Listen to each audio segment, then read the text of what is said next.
नमस्कार दोस्तों, स्वागत है आपका अपने यूट्यूब चैनल पर। दोस्तों आज बात करते हैं जयप्रकाश पावर वेंचर लिमिटेड की। जैसे कि दोस्तों देखने को मिला, आज पूरा मार्केट एकदम से गिर गया। पूरा मार्केट ऑल ओवर पूरे दिन सुबह थोड़ी सी तेज़ी दिखाई, उसके बाद एकदम से गिर गया।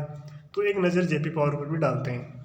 जैसे कि दोस्तों जेके इस गिरते हुए मार्केट में जेपी पावर ने भी 3.19% की गिरावट के साथ अपनी क्लोजिंग दी। इसका प्राइस देखें तो शेयर का तो 17.30 रुपये पर इसने क्लोजिंग दी। दोस्तों एक बार इसके डाटा पे नज़र डालते हैं। इसका डाटा देखें, मार्केट कैप कंपनी का 11,863 करोड़ रुपए का है। शेयर का करंट प्राइस आपको पता ही चल गया, 17 रुपये 30 पैसे का है। अगर 52 वीक हाई देखे, पूरे वर्ष का हाई देखे तो 24 रुपये का हाई है दोस्तों, और 12 रुपये का लो है दोस्तों। स्टॉक का पी 7.23 का है। और आगे देखिए इसकी बैलेंस शीट पे भी एक नज़र डालते हैं। बैलेंस शीट से भी अच्छा खासा पता चलता है कि कंपनी ने कितना रिजर्व किया, कितनी ब्रोविंग्स है कंपनी की, कितने एसेट्स है कंपनी के पास, कितना रिजर्व बोलते हैं दोस्तों केस को, कि कंपनी के पास कितना केस है। तो देखिए दोस्तों, कंपनी के केस में बढ़ोतरी देखने को मिली है, ये बहुत ही अच्छी बात है। ब्रोविंग्स में कंपनी की गिरावट देखने को मिली है, अच्छी बात है। ब्रोविंग्स का मतलब होता है कंपनी का कर्ज, डेप्थ। अगर कंपनी का ब्रोविंग्स घट रहा है तो समझो उसका कर्ज घट रहा है, ये अच्छी बात है दोस्तों। यहाँ कर्ज घटता हुआ देखने को मिल रहा है। इसके साथ ही टोटल एसेट्स घटे हैं या बढ़े हैं, तो टोटल एसेट्स देखें तो 17,303 से बढ़कर 17,448 हो गए दोस्तों। ये बहुत ही अच्छी बात है कि ब्रोविंग्स रिजर्व केस कंपनी का बढ़ा, डेप्थ कर्जा घटा और एसेट्स बढ़े, ये बहुत अच्छी बात है दोस्तों। आगे देखिए इन्वेस्टर्स का क्या रुख है कंपनी को लेकर। इन्वेस्टर्स अपना माल निकाल रहे हैं या डाल रहे हैं, एक नज़र डालते हैं इनके ऊपर भी। तो दोस्तों देखिए प्रमोटर्स की हिस्सेदारी में ना तो घटी है ना बढ़ी है, वही चल रही है दोस्तों। देखिए फॉरेन इन्वेस्टर्स एफ आई आई वाले क्या कर रहे हैं। तो देखिए दोस्तों, विदेशी इन्वेस्टर्स की इन्वेस्टिंग देखें तो दोस्तों बढ़ोतरी देखने को मिली है। क्वार्टर टू क्वार्टर भी बढ़ोतरी देखने को मिली है, 7.59% से बढ़कर 7.78% हो गई। और ईयर टू ईयर देखें तो बहुत अच्छी बढ़ोतरी देखने को मिली है।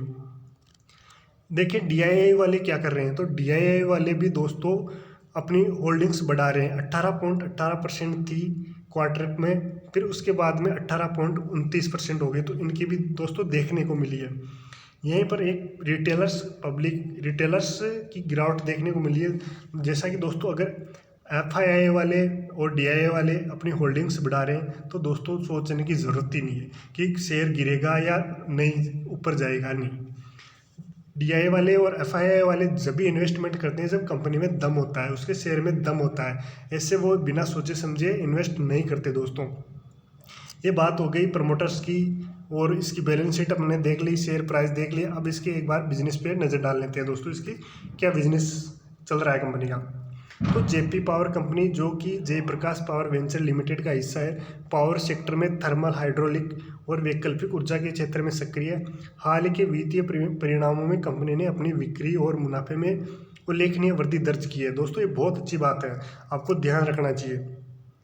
दिसंबर 2023 की तीसरी तिमाही में जेपीवीएल का राजस्व पिछले वर्ष के 1201 करोड़ रुपए से बढ़कर 2190 करोड़ रुपए हो गया, जो 82% की वृद्धि है दोस्तों। 82% की वृद्धि हुई है कंपनी के प्रॉफिट में।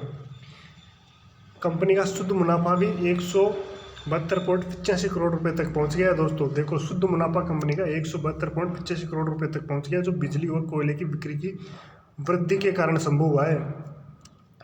जेपी पावर की बिजनेस रणनीति कई क्षेत्रों में फैली हुई है, जिसमें कोयला खनन और सैंड माइनिंग शामिल है, जो इसकी आय का महत्वपूर्ण हिस्सा है। इसके अलावा कंपनी सस्टेनेबल एनर्जी में भी निवेश कर रही है, और पवन, सौर और बायोमास ऊर्जा जैसे वैकल्पिक स्रोतों में भी विस्तार कर रही है, जिनमें से जिसमें 1 से 20 मेगावाट की परियोजनाएं शामिल है।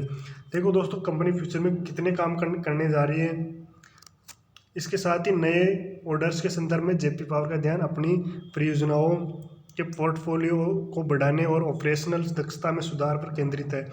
कंपनी ने हाल ही में अपनी लागत कम करने और पारंपरिक के साथ वैकल्पिक ऊर्जा बाजारों में अपनी उपस्थिति बढ़ाने की योजना बनाई है जो आने वाले समय में कंपनी की वित्तीय स्थिरता को सहायता देती है। दोस्तों इससे पता चलता है कि कंपनी का मैनेजमेंट कितना सक्रिय हो रहा है, कितना ध्यान दे रहा है, जो कंपनी को आगे बढ़ाने की रणनीति में कार्य कर रहा है।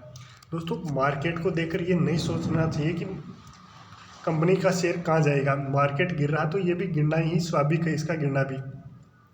यहाँ पर ध्यान देना चाहिए दोस्तों, अगर विदेशी निवेशक अपनी होल्डिंग्स बढ़ा रहे, डीआईए वाले अपनी होल्डिंग्स बढ़ा रहे, तो रिटेलर्स को बिल्कुल भी घबराना नहीं चाहिए दोस्तों, क्योंकि कंपनी के बिजनेस में दम है, कंपनी के फंडामेंटल में दम है और आगे कंपनी एक बहुत अच्छा रिवर्सल दिखाने का दम रखती है दोस्तों। और अब आगे कौन सी कंपनी का आपको वीडियो चाहिए दोस्तों, आप कमेंट करके बता सकते हो। धन्यवाद।